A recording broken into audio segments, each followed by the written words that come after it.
Hello everyone. आज के video में हम देखेंगे बिहार स्टेट 2023। आज हम म्यूजिक पेपर 2 का प्रैक्टिस सेट 4 करेंगे। इससे पहले हमने 3 प्रैक्टिस सेट ऑलरेडी कर रखा हुआ है।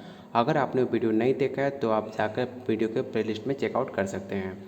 ये सारे सवाल आपके एग्ज़ाम के पूछे हुए सवाल हैं, इसलिए हर एक सवाल आपके एग्ज़ाम के पॉइंट ऑफ व्यू से काफ़ी ज़्यादा महत्वपूर्ण है। अगर आपने अभी तक इस चैनल को सब्सक्राइब नहीं किया तो प्लीज़ चैनल को सब्सक्राइब कीजिए और अपने दोस्तों के साथ ज़रूर शेयर कीजिएगा। चलिए शुरू करते हैं आज का पहला सवाल। Professor BD. पुरस्कार किसके शिष्य हुआ करते थे? ऑप्शन ए है कृष्ण कुलकर्णी का, ऑप्शन बी है राधा श्रेष्ठ झा का, ऑप्शन सी है कुमार गंधो का, ऑप्शन डी है बालकृष्ण। इसका राइट आंसर आपका ऑप्शन डी हो जाएगा। ग्वालियर घराने के स्वर्गीय प्रोफेसर विष्णु दिगंबर पुरस्कार का जन्म 1872 के 18 अगस्त श्रवण पूर्णिमा को हुआ था। राइट आंसर आपका ऑप्शन डी हो जाएगा। क्वेश्चन 2 कह रहा है अभिनव राग मंजरी किसने लिखा था? स्वामी हरिदास ने, ऑप्शन बी है आहोपल, ऑप्शन सी है पलुस्कर या ऑप्शन डी इनमें से कोई नहीं। तो अभिनव राग मंजूरी का लेखक आपके इनमें से कोई नहीं है। अभिनव राग मसूरी पुस्तक के लेखक प्रोफेसर विष्णु नारायण भातखंडे हुआ करते थे। राइट आंसर आपका ऑप्शन डी हो जाएगा, इनमें से कोई नहीं। अमीर खुसरो किसके शासक के अधीन थे? जहांगीर के या शाहजहाँ या ऑप्शन सी अलाउद्दीन खिलजी या आपका ऑप्शन डी अकबर। तो अमीर खुसरो अलाउद्दीन खिलजी शासक के अधीन थे। राइट आंसर आपका ऑप्शन सी हो जाएगा। क्वेश्चन 4 कह रहा है झपटाल में डैश मात्राएं होती हैं। आपको बताना है झपटाल में टोटल कितनी मात्राएं होती हैं, 10, 12, 14 या 16। तो आप इसे याद रखिएगा, झपटाल में टोटल आपकी 10 मात्राएं होती हैं। राइट आंसर आपका ए हो जाएगा। क्वेश्चन 5 कह रहा है जिस मूर्छना में अंतर गंधार का प्रयोग होता है उसे हम क्या कहते हैं? सकाकली, ऑप्शन बी है अंतर संहिता, ऑप्शन सी है शुद्धा, ऑप्शन डी है पूर्णा। तो जिस मूर्छना में अंतर गंधार का प्रयोग होता है उसे हम अंतर संहिता कहते हैं। राइट आंसर आपका ऑप्शन बी हो जाएगा। क्वेश्चन 6 कह रहा है एक राग की ऑर्डो संपूर्ण जाति में आरोह में डैश और अवरोह में डैश स्वर होंगे। तो टोटल आपके 5 और 7 आपके स्वर होते हैं। राइट आंसर आपका ऑप्शन बी हो जाएगा। क्वेश्चन 7 कह रहा है श्रोता भिन्न चुनिए। आपको इनमें से बताना है कि इनमें से कौन डिफरेंट है। तो आप इसे याद रखिएगा, द्वार किसी भी लयकारी के अंतर्गत नहीं आता है। राइट आंसर आपका ऑप्शन डी हो जाएगा, द्वार। क्वेश्चन 8 कह रहा है उत्तर भारत में भक्ति आंदोलन ज़्यादातर भजन और संकीर्तन गाय द्वारा शुरू किया गया है। किसके शासनकाल में आंदोलन शुरू हुआ था? तो आप इसे याद रखिएगा, मुगल काल के शासनकाल में ये आंदोलन शुरू हुआ था। राइट आंसर आपका ऑप्शन ए हो जाएगा। कौन से धातु में सभी स्वर कोमल होते हैं? ऑप्शन है भैरवी, ऑप्शन बी है यमन, ऑप्शन सी है भैरव, ऑप्शन डी है काफ़ी। इसका राइट आंसर आपका ऑप्शन ए हो जाएगा, भैरवी। क्वेश्चन 10 कह रहा है ताल झुमरा में डैश मात्रा है, खंड की डैश संख्या और डैश मात्रा पर कार्य होती है। ये सवाल आपका यूपी पीजीटी का पूछा हुआ सवाल है, इसलिए इसको आप इम्पोर्टेंट टिक आउट कर लीजिएगा। इसका राइट आंसर आपका हो जाएगा झुमरा ताल में 14 मात्राएं और 4 विभाग 1, 4, 1, 1 पर होती है। राइट आंसर आपका ऑप्शन बी हो जाएगा, 14, 4, 8। क्वेश्चन 11 कह रहा है वो लय पहचानिए। आपको लय पहचानना है कि जिसमें उक्त ताल द्वारा लिखी गई है। तो इसका राइट आंसर आपका ऑप्शन बी हो जाएगा, दुगुन लय आपका राइट आंसर होगा। क्वेश्चन 12 कह रहा है ताल गंजापा में ताली किस मात्रा पे है? तो 1, 5, 12 पे आपका मात्रा पे है ताली। आपका राइट आंसर ऑप्शन ए हो जाएगा। क्वेश्चन 13 कह रहा है फलुस्कर स्वरलिपि पद्धति में ताल में सम डैश द्वारा दर्शाया जाता है। तो आप इसे याद रखिएगा, फलुस्कर स्वरलिपि पद्धति के ताल में सम्र मात्रा संख्या द्वारा दर्शाया जाता है। इसका राइट आंसर आपका ऑप्शन सी हो जाएगा, मात्रा संख्या। क्वेश्चन 14 कह रहा है भातखंडे स्वरलिपि पद्धति में सम डैश द्वारा दर्शाया जाता है। तो गुना आपका राइट आंसर हो जाएगा ऑप्शन बी। क्वेश्चन 15 कह रहा है एक सप्तक में स्वरों की कुल संख्या कितनी होती है? 7, 12, 22 या 0। तो एक सप्तक में स्वरों की कुल संख्या 12 मानी गई है, 7 शुद्ध और 5 विकृत स्वर मानी गई है। राइट आंसर आपका ऑप्शन बी हो जाएगा। ये सवाल आपका DSSB का पूछा हुआ सवाल है। राइट आंसर बी हो जाएगा। क्वेश्चन 16 कह रहा है इन चारों में कौन सा ध्रुक्त का एक भाग नहीं है? अस्थाई, अंतरा, संचारी या आपका भोग। तो इसका राइट आंसर आपका ऑप्शन डी हो जाएगा, भोग आपका एक ध्रुपद का एक भाग नहीं है। राइट आंसर डी होगा। क्वेश्चन 17 कह रहा है वो तान जिसमें तान के साथ गीत के शब्द गाए जाते हैं उसे हम क्या कहते हैं? ऑप्शन है आलाप तान, ऑप्शन बी है बोल तान, ऑप्शन सी है हल्का तान, ऑप्शन डी है शुद्ध तान। तो आप इसे याद रखिएगा, वो तान जिसमें तान के साथ गीत के साथ गाए जाते हैं उसे हम बोल तान कहलाते हैं। राइट आंसर ऑप्शन बी हो जाएगा। क्वेश्चन 18 कह रहा है शुद्ध शब्द का सातवां स्वर क्या होता है। तो ये काफ़ी इजी सवाल है, आप सबको पता होगा।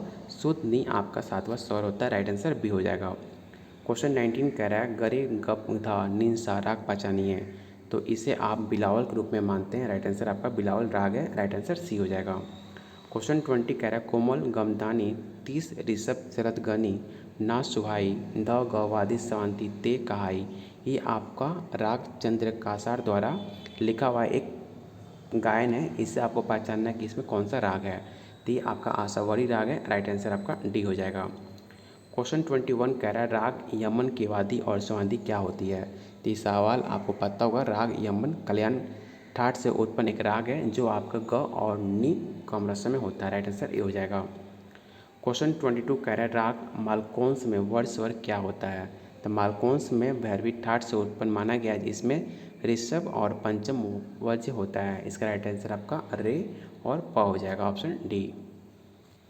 क्वेश्चन 23 कह रहा है इसमें आपको राग पहचानना है कि ये जो लाइन लिखी हुई है ये आपका कौन सा राग है। तो ये आपका ये राग पूर्वी राज का है। इस राग को पूर्वी ठाट अन्य माना गया है। इसका राइट आंसर आपका ऑप्शन बी हो जाएगा, पूर्वी।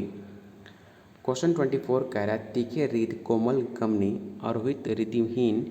ये जो सवाल लिखा गया है ये किसके द्वारा लिखा गया है। तो आपके राग चंद्रिकासार के द्वारा लिखा गया। इस पे से आपको राग पहचानना है कि कौन सा राग है। तो आप इसे याद रखिएगा, भीम प्रासी राग कहते हैं। राइट आंसर आपका सी हो जाएगा। क्वेश्चन 25 कह रहा है ठुमरी गायिका गिरिजा देवी किस घराने से बिलोंग करती हैं। तो ठुमरी गायिका गिरिजा देवी बनारस की रहने वाली थी। राइट आंसर आपका सी हो जाएगा। ये सवाल आपके एग्जाम के पॉइंट ऑफ व्यू से काफ़ी ज़्यादा महत्वपूर्ण है। गिरिजा देवी का जन्म 8 मई 1929 को बनारस में हुआ था। क्वेश्चन 26 कह रहा है एक रचना जो विशिष्ट स्वरों से बनी हो और एक विशेष राग और ताल से बंधी हो उसे हम क्या कहेंगे। उसे हम सरगम गीत कहते हैं। राइट आंसर आपका ऑप्शन बी हो जाएगा। क्वेश्चन 27 कह रहा है जिन स्वरों का उच्चारण अपने सामान्य स्थान से ऊंचा होता है उसे हम क्या कहते हैं। उसे हम जिन स्वरों का उच्चारण अपने सामान्य स्थान से ऊंचा होता है उन्हें हम उंडंट कहते हैं। जो इसका राइट आंसर आपका हो जाएगा इनमें से कोई नहीं। क्वेश्चन 28 कह रहा है तानपुरे में मुख्यतः कितने तार होते हैं। ये सवाल आपके एग्जाम के पॉइंट ऑफ व्यू से काफ़ी ज़्यादा महत्वपूर्ण है। इसे आप VVI टिकआउट जरूर कर लीजिएगा। तानपुरे का मुख्यतः टोटल 4 तारे होते हैं। राइट आंसर आपका सी हो जाएगा। क्वेश्चन 29 कह रहा है दाएं और बाएं तबले के बीच में पाए जाने वाले काले रंग का पदार्थ क्या कहते हैं। उसे हम स्याही के रूप में जानते हैं। राइट आंसर आपका डी हो जाएगा। क्वेश्चन 30 कह रहा है कर्नाटक में षट श्रुष्टि ध हिंदुस्तानी में क्या कहलाती है। उसे हम कोमल नी के नाम से जानते हैं। राइट आंसर आपका डी हो जाएगा। डैश में तानसेन अकबर के महल आए थे।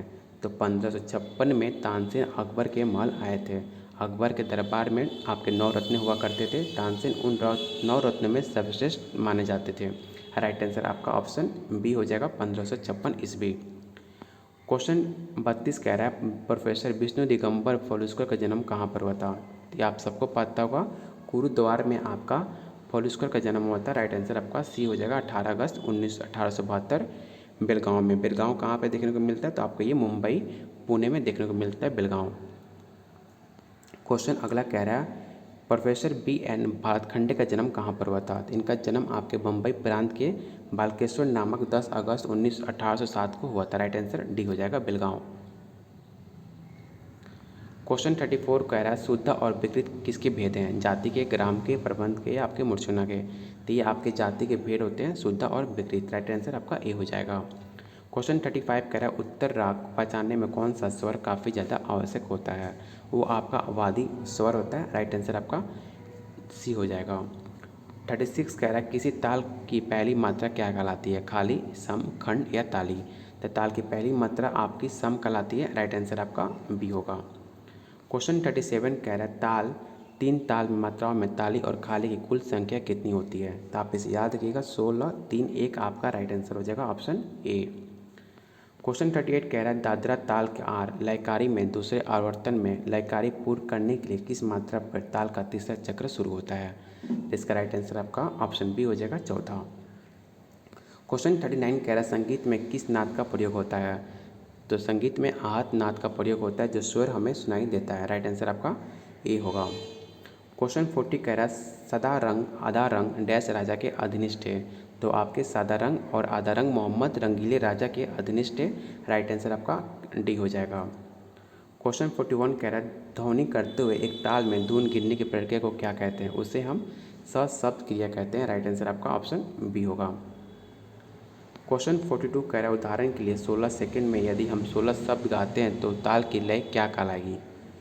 द्रुत लय या मध्य लय या विलंबित लय या आपके दुगुन लय? तो इसे हम विलंबित लय कहेंगे। राइट आंसर आपका ऑप्शन सी होगा।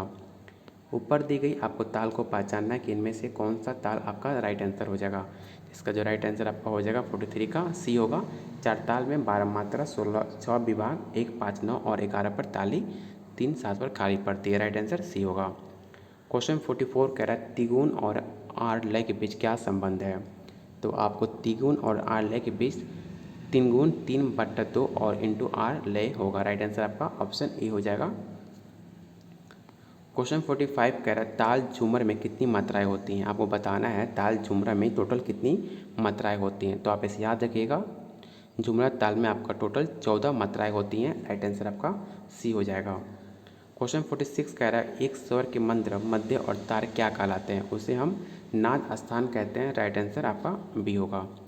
क्वेश्चन 47 कह रहा है वह स्वर जिन्हें गाने पे राग नष्ट हो जाता है उसे हम कौन सा स्वर कहते हैं? उसे हम आपका विवादित स्वर कहते हैं। राइट आंसर आपका डी होगा। क्वेश्चन 48 कह रहा है आपको इनमें से उक्तान को प्रकार का पहचानना है कि इनमें कौन सा उक्तान का एक प्रकार है। जिसका राइट आंसर आपका हो जाएगा ऑप्शन ए कोटान। क्वेश्चन 49 कह रहा है और आज का लास्ट क्वेश्चन रहेगा संगीत दर्पण में शिव मत के अनुसार डैश राग और डैश रागनियाँ होती हैं। तो संगीत दर्पण में शिव मत के अनुसार 6 राग और 36 रागनियाँ होती हैं। कुछ रागों में स्त्री और कुछों को पुरुष मानकर रागों की वंश परंपरा मानी गई है। इसका राइट आंसर आपका ऑप्शन बी हो जाएगा 6 36। अगर प्लीज़ वीडियो आपको पसंद आया हो, मेरी मेहनत आपको पसंद आ रही हो तो प्लीज़ वीडियो को लाइक कीजिए और अपने फ्रेंड के साथ शेयर कीजिए। हर जो म्यूजिक से पेपर देने वाले उनके पास ये वीडियो पहुंचाइए। जितना आप इससे प्यार दोगे उतने हम कोशिश करेंगे इस वीडियो को आपके और ज़्यादा प्रैक्टिस सेट लाने का। तो अगर आपने अभी तक चैनल को सब्सक्राइब नहीं किया तो प्लीज़ चैनल को सब्सक्राइब भी कर लीजिएगा। बहुत जल्द मिलते हैं अगले टॉपिक पर।